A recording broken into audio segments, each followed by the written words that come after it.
Գյուրջան Կասկադ, հասանելի բնակարաններ 65 ամիս մարման ժամկետով։ Քննարկում ենք հարց համար 15-ը Հայաստանի Հանրապետության համայնքներին սուբվենցիաներ տրամադրելու մասին հարցը զեկուցող տարածքային կառավարման եւ ենթակառուցվածքների նախարար Դավիթ Խուդացյան։ Համեցեք, պարոն Խուդացյան։ Շնորհակալ եմ, պարոն վարչապետ, հարգելի գործընկերներ, ձեր քննարկման ենք ներկայացնում համայնքների ենթակառուցվածքների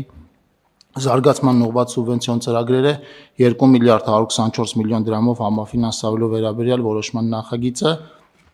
նախագծով առաջարկում է համաֆինանսավորել 14 համայնքի 18 ծրագիր, որից ուրեմն մեկական ծրագիր Արագածոտնի, Արարատի, Կոտայքի, Շիրակի, Սյունիքի եւ Տավուշի մարզերում, Արմավիրի մարզում եւ Գեղարքունիքում 3-ական ծրագիր եւ Լոռու մարզում 6 ծրագիր։ Պարոն վարչապետ, պիտի ասեմ, որ սույն որոշման հաստատմամբ մենք արդեն 2025 թվականի պետական բյուջեից կունենանք պետական բյուջեի մասով միայն 7.6 միլիարդ դրամի պետական մասի համաֆինանսավորում այս տարվա համար, այսքան է։ Միայն բյուջեի մասը 7.6, միայն պետական մասնաբաժնի մասով այս որոշումն էլ հետը կլինի 7.6 միլիարդ։ Շատ լավ, հարգելի գործընկերներ, ավանդույթի համաձայն հրապարակեմ, թե որ նախագծերի մասին է խոսքը Արագածոտնի մարզում Աշտարակ համայնքի, Աշտարակ քաղաքի, Արտաշավան, Բազմաղբյուր, Կարբի, Ղազարավան, Նոր, Երզնգա, Ուշի, Արարատի մարզում Արտաշատ համայնքի Այգեպատ բնակավայրում մանկապարտեզի կառուցում։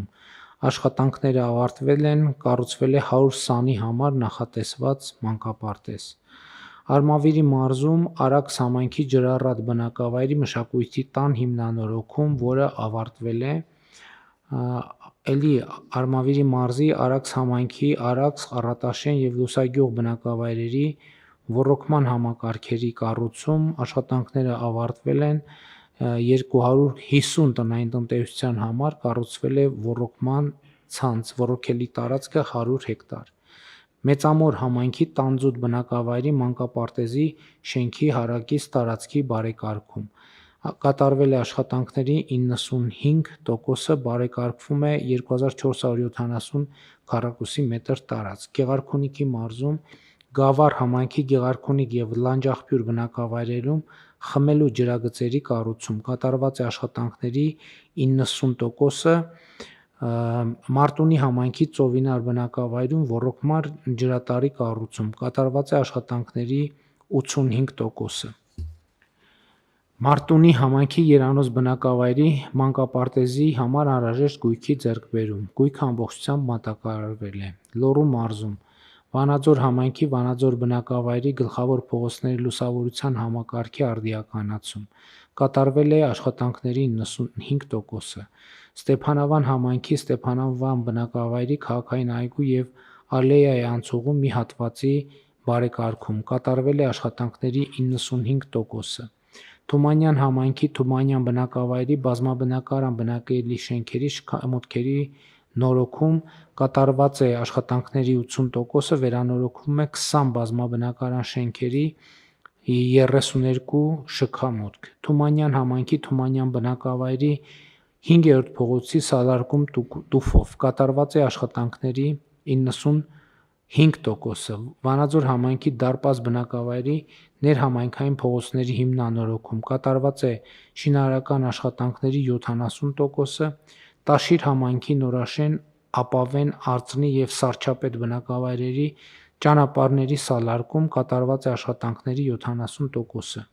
Կոտայքի մարզում Բյուրեղավան համայնքի Բյուրեղավան բնակավայրում ոռոգման համակարգի ներքին ցանցի վերանորոգման եւ կառուցման աշխատանքներ։ Ավարտված է աշխատանքը, կառուցվել է 1.6 կիլոմետր ջրատար, ոռոգելի հողատարածքը 4 հեկտար։ Շիրակի մարզում Ախորյան համայնքի Մարմաշեն բնակավայրում խմելու ջրագծի հիմնանորոգման աշխատանքներ։ Կատարված է շինարարական աշխատանքների 80%-ը։ Տավուշի մարզում Իջևան համայնքի Իջևան բնակավայրի Այգեստան փողոցից դեպի Ասլանյան փողոց միացնող հատվածի եւ հարակից նրբանցքի հիմնանորոգում եւ սալարկում տուֆ քարով կատարված է աշխատանքների 95%-ը։ Ահա սրանք էին, հարգելի գործընկերներ, այն նախագծերը, որոնք այս որոշմամբ ֆինանսավորում ենք։ Կան դիտարկումներ, լրացուցիչ հարցը դրվում է քվեարկության, ովքեր են դեմ որոշման ընդունմանը, դեմ չկա, որոշումն ընդունված է։ Քննարկում ենք հարց համար 9 Հայաստանի Հանրապետության 2025 թվականի պետական բյուջեին վերաբաշխում կատարելու մասին հարցը։ Զեկուցող աշխատանքի եւ սոցիալական հարցերի նախարարի տեղակալ Դավիթ Խաչատրյան։ Համեցեք, պարոն Խաչատրյան։ Մեծարգո վարչապետ, կառավարության հարգելի անդամներ, նախագծով առաջարկում է երեխա ունեցող ընտանիքների բնակարանային ապահովության պետական աջակցության 2024-2026 թվականների ծրագրով նախատեսված վճարումները կատարելու համար 25 թվականի երկրորդ եռամսյակի բյուջեն համալրել լրացուցիչ ֆինանսական միջոցներով։ Ծրագրի շրջանակում 25 թվականի համար հաստատված բյուջեն կազմում է 1.8 միլիարդ դրամ, որը համամասնորեն բաշխվել էր ըստ եռամսյակների։ Ծրագիրը շարունակում է գրանցել բարձր դիմելություն եւ առաջին կիսամյակի համար նախատեսված ֆինանսական միջոցները ըստ էության սպառվել են, ուստի անհրաժեշտություն է առաջացել շահառու ճանաչված հանձանց շրջանում վճարումներ իրականացնելու համար հատկացնել լրացուցիչ 300 միլիոն դրամ շուրջ 410 շահառու ընտանիքների համար։ Հունիսի 1-ի դրությամբ արդեն իսկ աջակցություն է ստացել 1164 ընտանիք, որոնց վճարվել է շուրջ 900 միլիոն դրամ։ Տեղեկացնեմ, որ ծրագրի մեկնարկից, այսինքն 2020 թվականի հուլիսի 1-ից մինչև այս տարվա հունիսի 1-ը աջակցություն է ստացել 13285 շահառու ընտանիք, իսկ փոխանցված ընդհանուր դրամական միջոցները կազմում են շուրջ 9.5 միլիարդ դրամ։ Աջակցություն ստացած շահառուների թվի աճը պայմանավորված է ծրագրի վերաբերյալ ակտիվ իրազեկման աշխատանքներով եւ պոտենցիալ շահառուների շրջանում մեծ հետաքրքրությամբ։ Ծրագրի դիմելության ներկայիս տեմպը պահպանվելու դեպքում, պարոն վարչապետ, երկրորդ կիսամյակի ընթացքում հավանաբար կրկին անհրաժեշտություն կունենանք եւս ֆինանսական միջոցների հայտ ներկայացնել։ Խնդրում եմ հաստատել այսքանը։ Դե սա այն դեպքն է, որ մենակ հաճույքով կկայացնենք ֆինանսական միջոցների ավելացման որոշումը, որովհետև հիշեցնեմ հարգելի գործընկերներ, խոսքը ընտանիքում երեխայի ծնվելու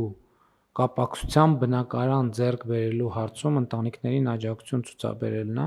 Ինքը բազմաշերտ ծրագիր է, 3-4 դեպք է նախատեսված,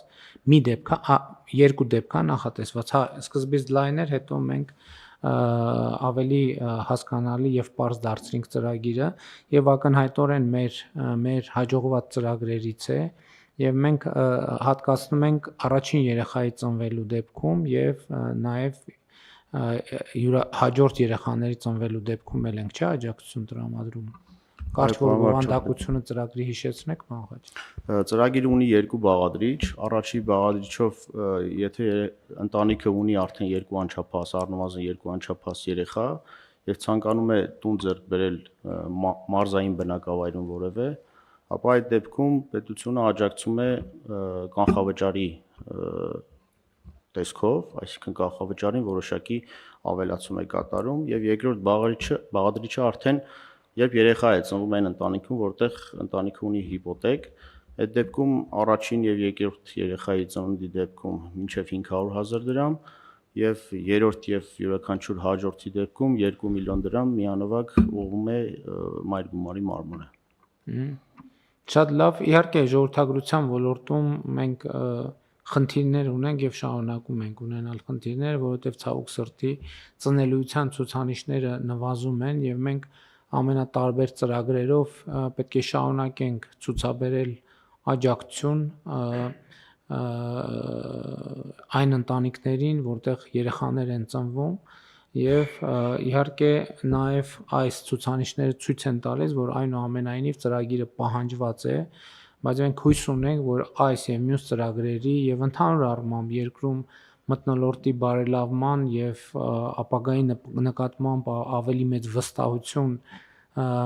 կառուցելու արդյունքում մենք կարողանանք ժողովրդագրության ոլորտի, ծնելիության ոլորտի խնդիրները հաղթահարել։ Սա իհարկե տեղի չի ունենա 1-2 գործողությամբ, մենք ընդունել ենք ժողովրդագրության ոլորտի ռազմավարություն եւ այդ ռազմավարությունը պետք է հետեւականորեն իրականացնենք, որպեսզի կարողանանք մեր խնդիրները լուծել, ինչը չի նշանակում, թե այն որոշումները, որ այսօր կայացրել ենք, սպառի չեն, մենք անդադ պետք է հետևենք process-ներին, որովհետև ժողովրդագրության մեջ մենք իհարկե ծնելիության խնդիրն է, որը մեզ որոշակի ինդիկացիա է տալիս, բայց մյուս կողմից էլ մեր համոզմունքն այն է, որ եթե օրինակ նախադպրոցական կրթությունը, հանրակրթությունը չլինեն հասանելի հանրապետության բոլոր բնակավայրերի բոլոր երեխաների համար, մենք խնդիրը չենք լուծի, որովհետև իրականում այդ երևույթը, երբ որ ժողովրդագրությունը ինքը բազմաշերտ երևույթ է եւ նաեւ մարդիկ բազմաթիվ գործոնների հաշվառումով են կայացնում որոշումներ եւ իհարկե երկրում ընդհանուր սոցիալ-տնտեսական, բարոյահոգեբանական, անվտանգային միջավայրը եւ ապագայի նկատմամբ հավատը շատ էական դեր ունեն այս գործընթացներում, այնպես որ այստեղ մենք մեր գործունեությունը հետեւողական պետք է շարունակենք իրադրության բարելավման ուղղությամբ։ Համեցեք։ Պարոն վարչապետ, ծնելիության հետ կապված ունենք հետևյալ ուրեմն իրավիճակը ըստ վերջին պաշտոնական հրապարակումների մենք պտղաբերության գործակցով վերջին 30 տարվա մեջ ամենաբարձր ցուցանիշն ենք գրանցել։ Սա նշանակում է, որ մեկ կնոջ հաշվով մենք ամենաշատ երեխա ունեցել ենք 23 թվականին, վերջի հրապարակում 23 թվականին է 1.9 գործակից եւ 94 թվականից հետո նման բարձր ցուցանիշ չենք ունեցել, բայց զուգահեռ ունենք ծնունդների բացարձակ թվի նվազում, այս է իրավիճակը։ Բայց դա ինչի է դա կապված, ասենք այն դա կապված է պոտենցիալ ծնողների թվի նվազմամբ, այսինքն մեր բնակչության սեռատարիքային կազմը, ծնողները, ովքեր մտնում են արդեն մայրերը, ովքեր մտնում են մայրանալու տարիք եւ զուգահեռ նաեւ մայրանալու առաջին ուրեմն երեխա ունելու տարիքը զուգահեռ բարձրանում է, այսինքն պոտենցիալ ծնողների թիվը նվազում է, բայց մեկ կնոջ հաշվով ծնված երեխաների թիվը աճում է։ շատ լավ։ Այսպեսի պատկեր ունենք։ Մի բան էլ հիշեցնեմ, որ նախորդ տարի մենք ծրագրում մի բարեփոխում կատարեցինք, որ սահմանամերձ բնակավայրերում եթե կան հիպոթեկներ եւ այն բնակավայրերում, որտեղ դպրոց կամ մանկապարտեզ է կառուցվում, այդտեղ աջակցությունը ավելացում է 50%-ով եւ մենք սահմանամերձում գրանցել ենք 9 ուրեմն դեպք, որտեղ 50% ավել ուրեմն աջակցություն են ստացել եւ երկու բնակավայրի դեպքում էլ դպրոց կամ մանկապարտեզ։ Քանի դեպք է արձանագրել։ Ընդհանուր 11, որից 9 սահմանամերձում։ Շատ լավ։ Այդ 11 ընտանիքի մասին է խոսքը։ Դե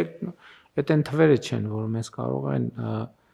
գոհացնել, այսինքն 11 դեպքի մասին է խոսքը, ոչ թե տոկոսի։ 11 դեպք, որ հենց սահմանամերձ բնակավայրում է այդ հիպոթեկը տեղի ունեցել, բայց մենք գիտենք, որ սահմանամերձ բնակավայրում հիպոթեկները որպես կանոն տարածված երևույթ չեն եւ դե հույս ունենք կամաց կտարածվեն այդ նկատում եք։ Շատ լավ։ Կան այլ դիտարկումներ։ Հարցը դրվում է քվեարկության, ովքեր են դեմ որոշման ընդունմանը, դեմ չկա, որոշումն ընդունված է։